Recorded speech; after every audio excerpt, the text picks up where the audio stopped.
and they pronounced me dead when I was at the age of 15, laying on the table. And I could see myself when I was laying on the table.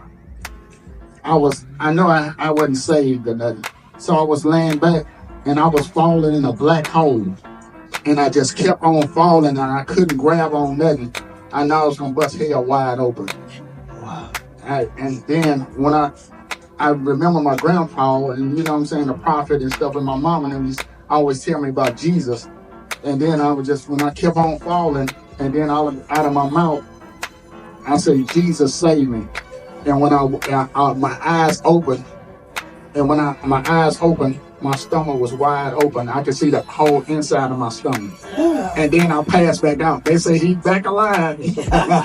So at that time, man, they actually pronounced you dead. Yeah, I was dead. Wow. They wrote it out. But then you ended up coming back, right? Yeah. But you didn't give your life to Christ at that time, right? No, sir. Right. Tell us that experience. Well, how did you end up giving your life to Christ? You met somebody, right? Tell me about that. Yeah, so I was riding my sister Lincoln. You know what I'm saying? Being straight up real with you, I was riding my sister Lincoln, and I had dope in the car. You know what I'm saying? I know. So that's the type of life you was into music and what else? Tell me about it. Yeah, big time drug dealing. You know what I'm saying? Big time drug dealing. Yeah, no small time, big time drug dealing.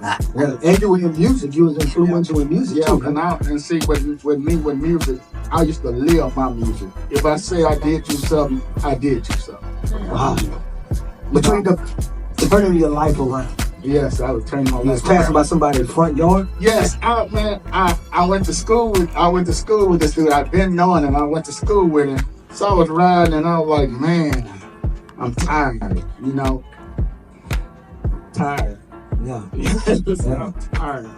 So I was riding on Elliott Street and I seen Pastor Cedric. I said, I heard about him, you know, Global Impact. And I just rode by the house, and I rode to the corner, and I backed my Lincoln up in the middle of the street, and turned around and parked my Lincoln right in front of his house. But you had never been to Global? No, sir. What made you not come to Global at that time? Because the street lifestyle you was living? Yeah, man, money was controlling me. Wow. Man, I'm talking about big money. But you got tired at that time? Yeah, I got tired. And you met Pastor Cedric. Tell us that experience, what happened. Man, everybody know who I was because, you know, I was selling big time drugs. So everybody know who I was. So when I got out, he say, you're missing something. You know what I'm saying? He say, yeah, God. And he say, man, you ready to give your life to Christ? Man, I throw my hands up right then and there and start boo-hoo crying. You know what I'm saying? I'm about crying. And everybody, man, seemed like everybody in Alexander pants about it. Done, Jill, done, Fry, done. I like, man, I blocked all them out. I like, man, it's time to give my life to Christ. Come on, man. Yeah. So after you got, y'all give him a hand for that. Y'all give him a hand. Yeah. But after you gave your life to Christ, the enemy still tried to get you. Yeah, man, and then before I do that, I went down the street. I went further down the street so it wouldn't be in front of his house. I went down the street, I threw the dope out the window. I said, man, I'm down with this. Wow. But tell us about the enemy you ended up going to jail. Yes. I ended up going to jail. You don't have to really go into details. But yeah, but really, when I gave my life to Christ, I gave my life to Christ. Right. But something happened in Pineville where, you know what I'm saying, where they wanted to take my kids to child protection and put my wife in jail for a gun. So I took the gun charge. Wow. And you ended up going. Yeah, so they would mess with her. And then I didn't know what type of gun it was. But I still took the charge. Wow. Because I didn't want them to mess with my family. Tell us what happened to you when you were in jail. Man, I was in jail, man, and I was like, I was just sitting in there because a lot of stuff go on in jail. A lot. You know, they used to call me Rail because I used to always get in my word and read my Bible, you know. But man, I was in the church service. they say, you going to church? I say, yeah, I'm going to church. So when I go to this church service, man, I thought it was global, like global. So I go in there, I jump up and down, and they say, you can't do that in here, son. And then it wasn't son, you can't do that in here, boy. Right. They told you. Yeah, hey boy, you can't do that in here. Oh, we're gonna put you in the hole. Well, explain to them what the hole is, solitary confinement. The hole is like a spy closet, like a closet in there. Yeah. Well, you only got a little trap door, and it got a little hole in the ground where you use the bathroom at, and it's a concrete floor. You lay on the concrete floor. And how long did you stay in there because you did something, you kept jumping and didn't care. So the thing is, I would jump. I went back to the dorm, and they had church service the next day. So I went back to the church service the next day. God said, what you gonna do? God spoke to me, what you gonna do? Man, I went in there and started jumping up and down again. So after church service, everybody walking down the hallway, they pulled me to the side and put me in a hole. And it was like, probably like a March or something. March the 7th, they put me in a hole. You know, the word, every word proceed out of the mouth of Christ. That's what you're supposed to live by. Right. Because, man, they put me in a hole for 7 days. They got a trap door where you put your tray in. Right. That door didn't open for 7 days. So for 7 days, you didn't eat anything or drink anything? No, I was in there. Yeah, I love you, Jesus. I love you, Jesus. Oh, yeah, you buy everything. Right. You buy everything. Yeah, rapping and talking to myself, you know what I'm saying? And quoting a word over me, and I was kept getting stronger. And next thing you know, the Holy Spirit, because it wasn't nothing but the Holy Spirit, put me to sleep. Because you sleeping, you ain't sleeping on nothing but a hard floor, concrete floor. So hold up, stop right there. Because people see how you jump and all that up in here, but you were doing that inside of the hole. Yeah, inside of the hole. Nobody was ridiculed for it. And being ridiculed for it. Yeah. We got 5 minutes. That's what I want. And when I was in there, like I say, every word proceed out of the mouth of Christ. That's what you live by. So the Holy Spirit kept putting me to sleep every day. So when I got back out of there, how'd you get out of there? Because something happened. Huh? They let you out. They let me out after 7 days. They thought they was gonna break me. You know what I'm saying? So when I got out of 7 days, they say, anybody going to church? And I raised my hand, I'm going to church. And as soon as I'm walking down the hallway, God say, what you gonna do?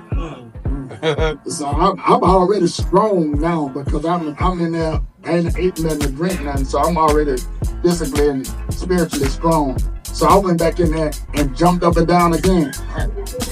And they say, when I came back to the dorm, they say, Jeffery Cooper, get everything you got. That means you're going back. They shipped me back down to Alexander. But something happened. I want everybody in the place. I want y'all to hear something.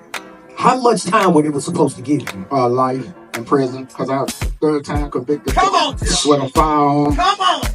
So somebody, Global's favor, tell me, explain who helped you, the favor that was there. Man, my boy. Rest in peace, Ron Lewis. It's a Ron time. Hey, man, it was so much favor on me, man. They say, we can't have y'all out here. We got to go in the judge chambers. We can't have y'all out here. Because you know what I'm saying? We cannot have y'all out here. And we went in there and they said, man, look, man, because of your church, man, hey, we getting you another shot at it. So I was supposed to, I took 5 years. But my man of God, he was saying, don't take nothing. I say, Pastor, I'm going to take this 5 because I'm good with the 5. I ain't going to do the 5. But what, man, this stick with me. And y'all got to just bear with me for a second. Man, what made me, man, what really, really hurt me, bro, is, and I ain't told you this, my man of God, Pastor Chuck, was up there. Come on. He was up there. He was there. Man, I seen that man cry for the first time, break down and cry, man. that's when I know that he loves me, man. I'm like, hey. I'm like, man, this dude don't. I have to say this. Because, so many people, they see you, they hear your story, they see the situation. This just doesn't have, you went from life to only doing 2.5? Yeah, I did. They gave me 5 years. I did 2.5 good times. And you know what I'm saying? In jail, I did 2.5 in jail. And then I did 2.5 on probation. But during the other two years, I went to the halfway house. I made $65,000 at the halfway house. So I was able to send my wife $2,000 home, $3,000. I was able to send her money home, and they let me send it. Instead of asking for money to get on your books, you was sending money home. Yeah, I was sending money home. Wow. I had so much money on my book. I used to make $200 and $300 stolen there. I have a question. Since you've been at Global Impact Ministries, how has your life changed? Oh my God. Since I've been at Global Impact Ministry, y'all see me crying all the time because I just love God. You know what I'm saying? I just love God. God, you know what I'm saying? God is my everything. My pastors are my everything. So I'm just to be honest, you know what I'm saying? I'm a real street dude that can change. But do not cross my pastors. I'm just letting you know. I'm going to because you got to give respect where respect due. Because if you cross them, me and my team coming.